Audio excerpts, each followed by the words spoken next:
Hey all, and welcome to my guide on temple tracking. Temple tracking is a dangerous minigame in Mauritania that is initially unlocked after completing an Aid of the Myrique, and it's got one of the most useful sets of rewards and unlocks of any minigame in RuneScape 3. The point of the minigame is that you escort the same set of NPCs through the Mortmire swamp over and over again for rewards, because I guess maybe they're commuting to work at Canifis or something. It's not really important. As you travel through the swamp, you'll be faced by between 2 and 5 events that you have to successfully complete. Before each event, you get to choose one of 3 paths. The left path is the easy path, and leads to easier events and a lower reward. The middle path is the medium path, and the right path is the hardest, and provides the greatest rewards at the end of the trek. Before we get into the guide proper, let's cover why you'd even do temple trekking in the first place. I'll talk about these rewards in more detail at the end, but the most likely reason is to unlock one of the 2 skilling sets you earn by this minigame, which are the Lumberjack set and the Builder's set, or to complete the Mauritania area tasks, previously called achievement diaries. The Mauritania task rewards are amongst the most useful of the area tasks for a player in 2021, so it's a common diary for players to grind out. As mentioned in the intro, you unlock temple trekking after completing the intermediate quest in Aid of the Myrique, but this actually only unlocks half of the minigame. You see, temple trekking is split into 2 routes. The first is from Burgh to Rott to Patadomus Temple, and this is unlocked after completing the Aid of the Myrique quest. The second route is the reverse, from Patadomus back down to Burgh to Rott. This route is unlocked after completing the next quest in the Vampire questline, the Darkness of Hallervale. Technically, this second route is called the Burgh to Rott Ramble, but I don't think anyone has actually ever called it that. For the purposes of this guide, I'll refer to the entire minigame as just temple trekking.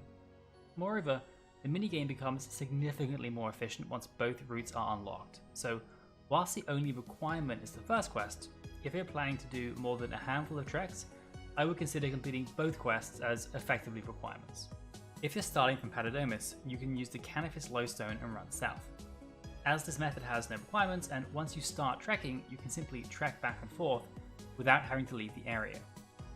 I'll be using the Dragon's Medallion in some of these clips to teleport to Burgh to Rott, but the Lodestone's fine. The only true requirement is completing an Aid of the Myrique to unlock the first half of the trek, and Darkness of Hallervale to unlock the second. But this is a dangerous minigame, so you'll likely want 50 plus combat stats as well. You can go a little bit lower, but you might find some of the events during the trek a little bit difficult. Additionally, 43 prayer for the overhead protection prayers are very useful if you want to complete the hard paths. I have my gear and inventory on screen now. For my gear, I'm basically just taking regular power armor for the most part. Any combat style will do, as the combat is mostly fairly easy. I'm taking Bandos power armor. I've also got a salve amulet right here, just because there's a lot of undead in temple trekking and it's a little good against them. The weapon is more important, and I'd recommend either the Sunspear or Blisterwood weaponry if you have it unlocked. You unlock these weapons through completing the Vampire quest series. If you don't have these unlocked, then you can just take your regular weapons, but then you'll also need a backup Evander's Flail or a Blessed Silver Sickle as a secondary weapon to deal with some of the trek events. A charged Dura pouch isn't actually required because your follower has one, but it's very helpful for dealing with the Ghast events. You can bring a Blessed Silver Sickle or Evander's Flail to restock your Dura pouch if you need to mid-trek. There's also a limitless pouch you can add to your tool belt called the Ouroboros pouch that you actually unlock from this minigame, so if you don't see a Dura pouch in my inventory in some of the clips, it's because I actually have that unlocked, so I don't need a Dura pouch. Lower level players should definitely take a Snelm as well. It helps deal with one of the events where you have giant snails, but higher level players won't need this, and I don't personally use a Snelm when temple trekking, but you might need one. Additionally, if you're a low level player, you might want to bring some emergency food or prayer pots for healing, or some other form of enhanced healing like Enhanced Excalibur or anything like that. Additionally, you'll also want to bring food for one specific temple trekking event. You won't be eating this food, and the amount it heals doesn't matter, so you can bring anything. Stackable food is recommended. My personal favourite is Magnetic Minnows, because they stack infinitely, and they're quite easy to obtain. If you want a very easy to obtain option though, then pineapples, which can be sliced into 4 separate slices per inventory slot, or watermelons, which can be sliced into 3, are also pretty good. Just be careful, because if a Ghast rots a stackable food source, it does rot the entire stack. Lastly, a Beast of Burden is nice. Some of the events in temple trekking actually drop quite valuable drops, so having a Beast of Burden to store them in will add a bit of profit to your trips, and reduce the number of times you have to bank. Your followers also have an inventory, but the only thing they can carry is food. As default they carry nothing, but you can trade them food, which they'll then eat during the trek. Don't waste high quality food here. I find the Menopause fish pretty optimal. The food also lasts between treks, so you don't have to worry about wasting it. I'm pretty sure one of my followers has a lobster dating back from 2011. Maybe don't eat that. Now, let's discuss the events. These can be split into combat and non-combat events, or puzzle events. There are 6 non-combat events. First, the campsite. This event is why you bring stackable food. You need to feed 3 to 5 campers who will die and turn into ghasts if you don't feed them. It takes them a while to turn to ghasts, so feeding them is the much faster option. If you don't have food on you, you can kill the snails, cut down a tree, and then feed them the cooked snails, but this is quite time consuming. Regardless, once the campers are either healed or you've killed them, you can move on to the next path. Next up is the grotto, and the event most likely to give you RSI. The nature spirit's grotto is on fire, and you have to speak to the nature spirit and become empowered with water, so you can put the fire out. The fire spreads from reed to reed, so you might think you could stop it spreading if you put out the fire fast enough, but no you can't. No matter what you do, every reed will eventually set on fire, and you'll have to put all of them out. In the rope swing or river event, you have to slice 3 vines off this tree, tie them together, lasso them to this branch, and then jump across like this. Very easy, very simple event.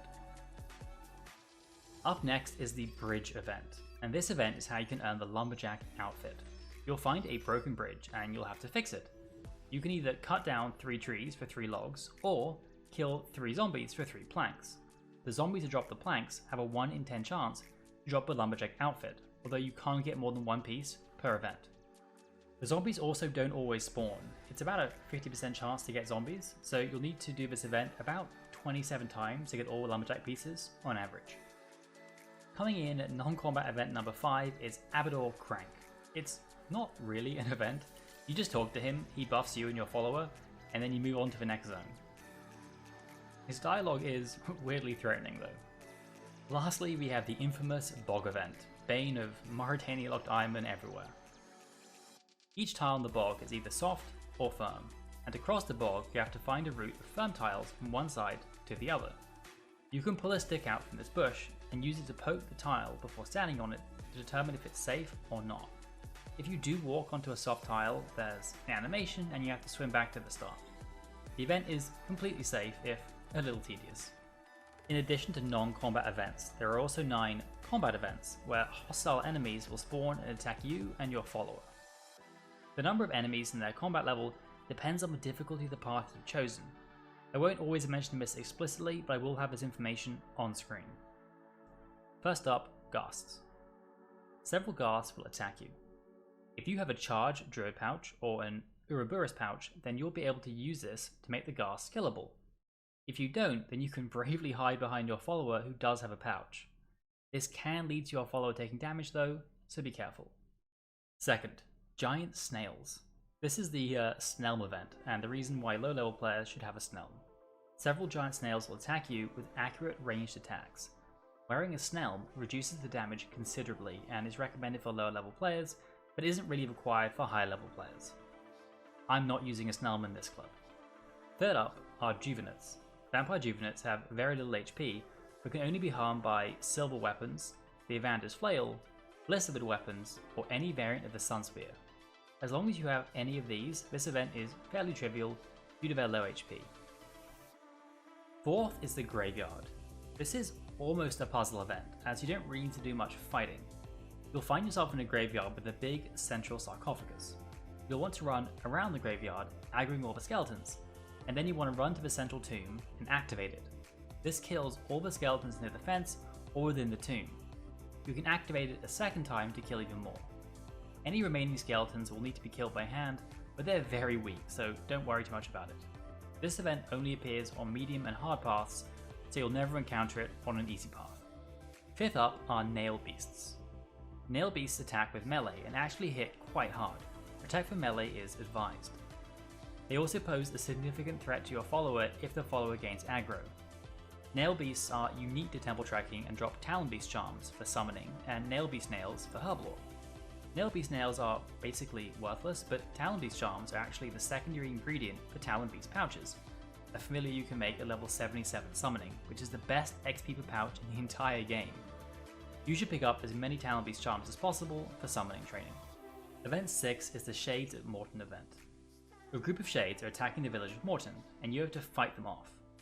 On hard treks, the Shades actually hit quite high, and can quickly kill your follower or low level players. Protect from melee can help, as can stacking up the Shades so they fight you one at a time. 3 of the Shades will be battering down the doors of houses containing frightened Morton villagers, instead of wandering about like the rest. If you leave them, they will break into the house and kill the inhabitants. If you aggro the Shades before they do this, then after the event, any surviving villagers will give you a small buff depending on what villager you save. This includes restoring your HP, your prayer, or boosting your combat stats. The Shade remains can be sold on Grand Exchange, and for higher level Shades they're actually quite valuable. Event 7 is Swamp Snakes. Like the Nail Beasts, the Swamp Snakes hit quite hard and pose a danger to low level players and your NPC follower. Also like Nail Beasts, they actually have valuable drops. Each snake can be skinned for 2 to 5 snake skins, which sell for 14k each on the Grand Exchange. This is because they're used in Spirit Cobra pouches. Coming in at number 8 is Firewatch. Firewatch only appear if you've completed Legacy of Seergaze, which unlocks the Evander's Flail. You'll need the Evander's Flail, a blissed weapon, or any variant of a Sun Spear to fight them.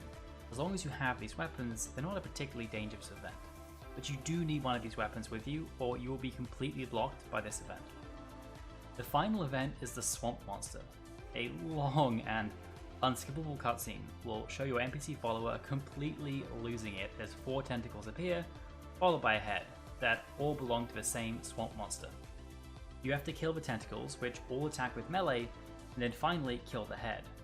The head is unkillable as long as any of the tentacles are still alive, so kill the tentacles first. It's not a particularly difficult fight, as each of the surviving tentacles gets weaker as you kill them, but clearly the devs disagree because they made this event only appear on hard treks. Some general tips and tricks for combat events. Firstly, don't forget your special items. Most of the events are simple if you have the right setup. A druid pouch for ghasts, snail for giant snails, and vampire killing weapons for juvenites and vires. Second, don't let your follower take too much aggro. You can pull aggro off a follower by attacking an enemy, and they generally re-aggro onto you. Nail Beasts and Swamp Snakes are especially dangerous to followers. Third, combat events are actually the best way to level up your followers. Your followers gain XP for completing treks, but also for damaging monsters. If you can tank a monster whilst an NPC fights it, then you'll be leveling the NPC much faster than just killing the monsters yourself. This is especially true for the easy and medium companions, Dean Velio and Pazuzu, and Jayin Kliln and Zachary Bragg. The 2 hard companions do much less damage, so this trip is less true for them. All events have an escape path, so right when you come in, if you right click where you entered the event, you can escape. If you do that, then you basically just cancel the whole trek and you don't get anything from it, you just go back to where you started. Now all combat events also have an evade path. You see one over here, right? If you take this path, you can only take it if you've done half of the event, so killed half of the minions, and then you continue the trek but you get a reduced reward. Lastly, events can be scouted. As NPCs level up, they gain the ability to give you hints on what's coming up next when you click on a path. This can be used to avoid difficult events or deliberately seek out beneficial events like the bridge event for the Lumberjack outfit. I've included a link in the description for this video to the Wikipedia article that covers all the possible hints from the follower and what event it corresponds to. It is possible to turn off the option to get event hints. If you've done that and want to turn it back on, you can turn it back on by speaking to Hylic outside Paradova's temple to re-enable it. Let's talk rewards. Each trek will give you a blue, yellow, or red token you can cash in for rewards. I have the potential rewards on screen now. If you're selling on the Grand Exchange, you want to select herbs for blue and yellow tokens and sharks for red tokens at current Grand Exchange prices. The color of token roughly corresponds to the difficulty of the trek. The formula is a little complex, but in general you maximize your odds of getting red tokens by taking hard companions down hard paths. Grinding out red tokens is actually an excellent way of getting raw sharks for Ironmen, as you can consistently complete hard treks in under 5 minutes. In addition to the token rewards, you also get follower rewards when they hit certain levels, or if a total number of levels across all the followers hits certain thresholds. Some of these only benefit the follower, and I'll leave a link to the complete list on the wiki in the description, but I'll also list some key ones here. All 5 items from the construction outfit with the final piece earned once you hit a total level of 400 across all followers. The Ouroboros pouch, which is a limitless drill pouch you can add to your tool belt once Jayin Kiln, is level 99. Adding a Burgh Rott teleport to the games necklace at 500 total levels across all followers, which is a Mauritania Elite Diary requirement. Unlocking a Ghast familiar once all followers are maxed out, which is also a Mauritania Elite Diary requirement. If you want to level your followers as quickly as possible to hit those follower unlocks, then the fastest strategy for the easy and medium followers is to let them damage the enemies and combat encounters for XP whilst you tank them. This does lead to slower treks, but much faster follower XP.